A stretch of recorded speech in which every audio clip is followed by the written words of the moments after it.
మీకుండే ఎటువంటి గ్రహ బాధలైనా గృహ బాధలైనా శాశ్వత పరిష్కారం కోసం సంప్రదించండి శ్రీనివాస జ్యోతిషాలయ. నమస్తే, వెల్కమ్ టు రెడ్ టీవీ. నేను వంశీ. ఈ రోజు మనతో పాటు సీనియర్ మోస్ట్ జర్నలిస్ట్ దాము బాలాజీ గారు ఉన్నారు. సార్ నమస్కారం. సార్ నమస్తే సార్, ఈ రోజు అమెరికాలో డల్లాస్ లో అంటే తెలుగు వారు ఎక్కువ ఉంటారు. అక్కడ ఒక వ్యక్తిని అతి దారుణంగా మన తెలుగు వ్యక్తిని తల నరికేసినట్టు చెప్తున్నారు. సార్ తను కూడా నరికింది కూడా కర్ణాటక సంబంధించిన వ్యక్తి అని చెప్తున్నారు. మరి ఈ వీడియోలు బయటకు వచ్చినట్టుగా షాకింగ్ గా చూస్తున్నాం సార్. ఆ వీడియోలు కూడా బయటకు వచ్చిన ఫుటేజెస్. మరి ఎందుకు చంపారు సార్? ఎవరు చంపండొచ్చు సార్ ఇది? ఇప్పుడు ఒక వీడియో వైరల్ అవుతుంది. అదేంటంటే నాగమల్లయ్య చంద్రమౌళి అనే ఒక వ్యక్తిని 50 ఏళ్ళు ఆయన్ని అతి దారుణంగా తల నరికి చంపిన వీడియో వైరల్ అవుతుంది అన్నమాట. ఇండియన్ ఈయనది కర్ణాటక అని కొంతమంది అంటున్నారు, కొంతమంది లేదు ధర్మవరం ఇతను తెలుగువాడు అని కూడా అంటున్నారు. ఇంకా డీటెయిల్స్ అయితే రావాల్సి ఉంది. సో ఈయన అక్కడ డల్లాస్లో డౌన్ టౌన్ సూట్స్ మోటల్ అనే ఒక హోటల్ నడుపుతున్నాడు. అంటే లాడ్జి నడుపుతున్నాడు, మోటల్ అంటారు వాళ్ళు.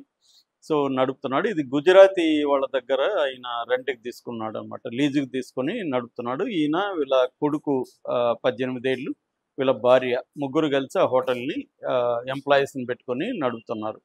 ఇది వచ్చి డల్లాస్లో గోల్ఫ్ కోర్స్ ఉంది. గోల్ఫ్ కోర్సు ఇంట్రా స్టేట్ అంటారు, అక్కడ ఉందన్నమాట ఈ హోటల్.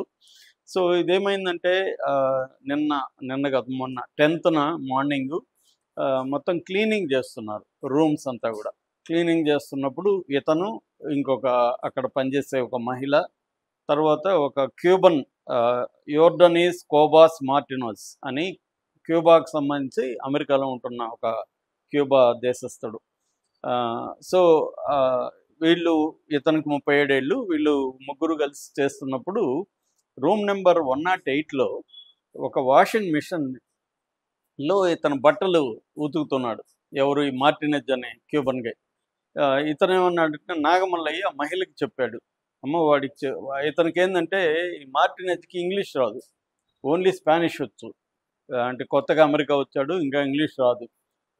సో అతనికి చెప్పు, దాంట్లో ఉతకద్దని చెప్పు, అది చెడిపోయింది, ఆల్రెడీ పాడైంది, ఇప్పుడు ఉతికితే మళ్ళీ పాడవుతుంది అని చెప్పాడు. ఇతను ఏం చెప్తున్నాడు అతనని ఇతను అడిగాడు.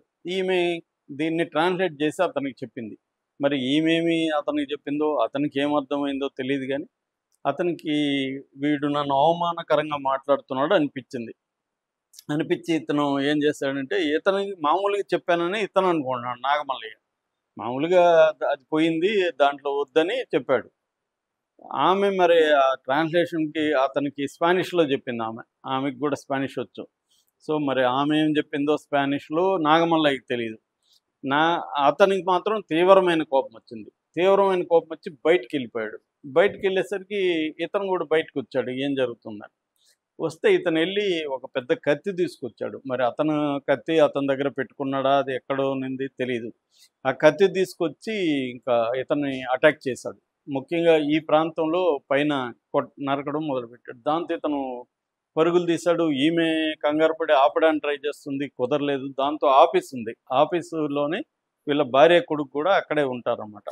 సో దీని ఆఫీస్లోకి పరిగెత్తేసరికి ఇతను కూడా లోపలికి వెళ్ళి నరకడం మొదలుపెట్టాడు. మధ్యలో అతను సెల్ ఫోన్ కూడా లాక్కున్నాడు, ఎందుకంటే ఇతను ఫోను 911కి నొక్కబోతున్నాడు. అంటే అక్కడ పోలీసులకి ఎమర్జెన్సీ సర్వీస్, దాన్ని లాక్కొని దాని కార్డు కూడా, సిమ్ కార్డు ఇసిరి బయటపడేసి ఫోన్ బయటపడేశాడు. వీళ్ళు భార్య కొడుకు తను లాగడానికి ప్రయత్నిస్తే వీళ్ళని 4-5 సార్లు వీళ్ళని నెట్టేసి మళ్ళీ నరకడం మొదలుపెట్టాడు. అలా నరికి చివరికి తలని నరికేశాడు. తలని నరికినాక కూడా దాన్ని పార్కింగ్ వరకు తనుకుంటా కూడా వచ్చాడు తలని. వీళ్ళు ఇంకా షాక్ అయిపోయారు, భయభ్రాంతం, బ్లడ్, తల ఎగిరిపడడం, ఇవన్నీ భార్య కొడుకు తేరుకోలేకపోయారు. దాంతో తను తల నరుకుంటా బయట వరకు వచ్చి తలని మళ్ళీ జుట్టు పట్టుకొని తలని తీసుకొని వచ్చి అక్కడ డస్ట్బిన్ ఉంది పెద్దది, ఆ డస్ట్బిన్లో పడేసి నడుచుకుంటూ వెళ్తున్నాడు. దాంతో వీళ్ళు ఇమీడియట్గా కోలుకొని ఆ పోలీసులకి ఫోన్ చేశారు. ముందుగా ఫైర్ సర్వీస్ వాళ్ళు వచ్చారు. ఫైర్ సర్వీస్ వాళ్ళు వచ్చి ఇతన్ని ఫాలో అవ్వడం మొదలుపెట్టారు. అతన్ని ఏమి చేయలేదు వాళ్ళు, బట్ ఫాలో అవుతూ ఉన్నారు. ఈ లోపల పోలీసులు వచ్చారు. పోలీసులు వచ్చి అతను అదుపులోకి తీసుకున్నాడు. ఇతను కూడా ఏమి ప్రతిఘటించడం, పారిపోవడం చేయలేదు. పోలీసులకి దగ్గర సరెండర్ అయిపోయాడు. ఆ తలని కూడా వీళ్ళు హ్యాండ్ ఓవర్ చేసుకున్నారు. కత్తి కూడా అతని దగ్గర ఉంది. బ్లడ్ అంత బాడీకి ఉంది. అతను కడుక్కునే పని కానీ ఏమీ చేయలేదు. కూల్గా వెళ్తున్నాడు అతను. సో అతన్ని తీసుకెళ్లారు. సో ఇప్పుడు అతన్ని ప్రశ్నిస్తున్నారు. అతని బ్యాక్గ్రౌండ్ చెక్ చేశారు పోలీసులు, డల్లాస్ పోలీసులు. చేస్తే ఇతను గతంలో కూడా ఒక ఆటో దొంగతనం చేసినట్టు ఉంది కేసు. అట్లాగే ఒకరిని అసాల్ట్ కేసు కూడా ఇతని మీద ఉంది. అట్లాగే ఒక పాపని అబ్యూజ్, సెక్సువల్ అబ్యూజ్ మీద కూడా కేసులు 3 కేసులు ఇతని మీద ఆల్రెడీ ఉన్నాయి. అంటే క్రిమినల్ హిస్టరీ ఇతనికి ఉందన్నమాట. దాని తర్వాత ఇతను ఎందుకు చంపామంటే అతను అవమానకరంగా నన్ను మాట్లాడాడు అనేది అతను పోలీసులకి చెప్పాడు. నిజానికి అతను నాగమల్లయ్య అవమానకరంగా ఏం మాట్లాడలేదు. ఓన్లీ అది పాడైపోయింది, మళ్ళీ నువ్వు దాంట్లో ఉతికితే అది ఇంకా పోతుంది, అది వద్దని మాత్రమే చెప్పాడు. కానీ ఈ ట్రాన్స్లేషన్లో కమ్యూనికేషన్ ప్రాబ్లంలో మరి ఆమె ఎలా చెప్పిందో తెలియదు, కానీ అతనికి నన్ను వీడు అవమానిస్తున్నాడు అన్న ఫీలింగ్ అతనికి వచ్చింది. ఆల్రెడీ అతనికి క్రిమినల్ హిస్టరీ ఉంది, అతనికి కొంత క్రిమినల్ మైండ్ సెట్ ఉంది కాబట్టి చంపేయాలనుకున్నాడని చెప్తున్నారు. దీన్ని ఇంకా విచారిస్తున్నాడు. అంటే ఇంతకుముందు కూడా వీళ్ళిద్దరి మధ్య ఏమన్నా గొడవ జరిగిందా, ఇతని బిహేవియర్ పట్ల, అంటే నాగమల్లయ్య బిహేవియర్ పట్ల ఆల్రెడీ అతని కోపం ఉందా అన్న యాంగిల్లో ఇంకా విచారిస్తున్నారు. సో ఇది వీడియో బయటికి రావడంతో మొత్తం అక్కడ డల్లాస్లో తెలుగు వాళ్ళు ఎక్కువ ఉంటారు. సో తెలుగు వాళ్ళు లేకపోతే ఇండియన్స్ కూడా డల్లాస్లో బాగుంటారు. మొన్న కూడా ఎవరు అమెరికన్, నేను అమెరికాలో ఉన్నానా లేకపోతే ఇంకెక్కడ ఉన్నానని కూడా వీడియో పెట్టాడు. ఇండియన్సే నిండిపోయారు ఇక్కడ అని కూడా. సో ఇక్కడ ఏంటంటే వివిధ దేశాల వాళ్ళు అక్కడ ఉండడం, ఎప్పుడైనా కూడా ఓనర్ల మీద పనిచేసే వాళ్ళకి ఒక గ్రెడ్జి ఉంటుంది. వీడు ఇండియా నుంచి వచ్చాడు, నేను క్యూబా నుంచి వచ్చాను, వీడేంది నాకు చెప్పేది అన్నవి ఉంటాయి. మామూలుగానే అమెరికాలో వైలెన్స్ చాలా ఎక్కువ ఉంటుంది. సంవత్సరానికి దాదాపు 50,000 మర్డర్లు కూడా జరిగిన సందర్భాలు ఉన్నాయి అక్కడ. మన క్రైమ్ రేటు చాలా ఎక్కువ ఉంటుంది అక్కడ.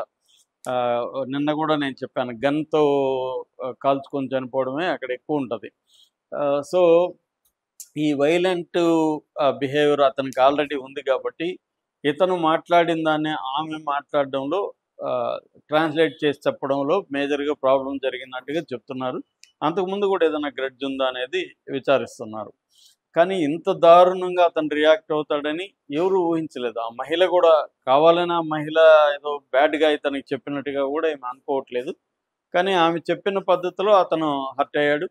ఆమె కూడా షాక్ అయిపోయింది. అట్లాగే భార్య కొడుకైతే వాళ్ళు ఇంకా అసలు మెంటల్గా తేరుకోలేని ఒక దీంట్లోకి, డీప్ డిప్రెషన్లోకి, ట్రామా అంటారు, పోస్ట్ ట్రామాటిక్ PTSD అంటారు, పోస్ట్ ట్రామాటిక్ స్ట్రెస్ డిజార్డర్, దాంట్లోకి వెళ్ళిపోయారు. అసలు మాట్లాడలేని పరిస్థితులు ఉన్నారు. అయితే పోలీసులు మొత్తం CCTV ఫుటేజ్ అంతా రికార్డ్ అయింది. ఇదంతా కూడా ఆ రికార్డుని అంతా పరిశీలించారు. ఈ రికార్డు పరిశీలించిన దానికి ఈ మహిళా స్టేట్మెంట్ ఇచ్చింది. అట్లాగే భార్య కొడుకుతో కూడా మాట్లాడారు. అట్లాగే ఈ కల్పరేట్ ఎవరైతే ఉన్నారో అతను కూడా మాట్లాడించినప్పుడు అతను కూడా ఓపెన్గానే చెప్పాడు తప్ప నేను చంపలేదు, ఏమీ చెప్పలేదు. సో ఇప్పుడు అతనికి క్యాపిటల్ మర్డర్ అనే దీని కింద అతని మీద కేసు పెట్టారు. ఈ క్యాపిటల్ మర్డర్ కింద ఆల్రెడీ ఫుటేజ్ ఉంది, ఐ విట్నెస్ ఉన్నారు, మర్డర్ వెపన్ ఉంది, పైగా పోలీసులు కూడా తల తీసుకోవడం చూశారు. ఇవన్నీ ఉన్నాయి కాబట్టి తనకి టెక్సాస్ లాస్ ప్రకారం మరణశిక్ష కూడా పడే అవకాశం ఉంది. ఒకవేళ మరణశిక్ష పడకపోతే లైఫ్ లాంగ్ ప్రెజన్ పడే అవకాశం ఉంది. అక్కడ ఏంటంటే 100 ఏళ్ళు 200 ఏళ్ళు కూడా శిక్షలు వేస్తారు. అలాగే తనకి వితౌట్ పెరోలు లైఫ్ లాంగ్ జైల్లో ఉండే పరిస్థితి అయితే కనబడుతుంది. దీంతో ఇండియన్ ఎంబసీ కూడా, అక్కడ టెక్సాస్లో ఉండే ఇండియన్ ఎంబసీ కూడా రంగంలో దిగింది. దీని నుంచి ఇప్పుడు కొంతమంది ఏం చేస్తున్నారంటే కొన్ని సలహాలు కూడా ఇస్తున్నారు అక్కడ ఉన్న ఇండియన్ సీనియర్స్. అంటే ఎవరినైనా తీసుకునేటప్పుడు, పనిలోకి తీసుకునేటప్పుడు బ్యాక్గ్రౌండ్ చెక్ ఇంపార్టెంట్. ఇక్కడే మనకి ఇల్లీగల్ ఇమిగ్రెంట్స్తో ప్రాబ్లం ఇక్కడే వస్తుంది. ట్రంప్ చెప్పే దాంట్లో కొంత వాస్తవం ఇక్కడే ఉంది. ఎందుకంటే ముఖ్యంగా లాటిన్ అమెరికా నుంచి వచ్చే చాలామందికి క్రిమినల్ బ్యాక్గ్రౌండ్ ఉంటుంది. సో ఈ క్రిమినల్ బ్యాక్గ్రౌండ్ని చెక్ చేయకుండా వీళ్ళు ఇచ్చేస్తారు. ఎందుకంటే వాళ్ళు తక్కువ శాలరీలకు పనిచేస్తారు. అమెరికా వాళ్ళు అయితే ఎక్కువ శాలరీలు, అంటే మినిమం వేజెస్ అక్కడ.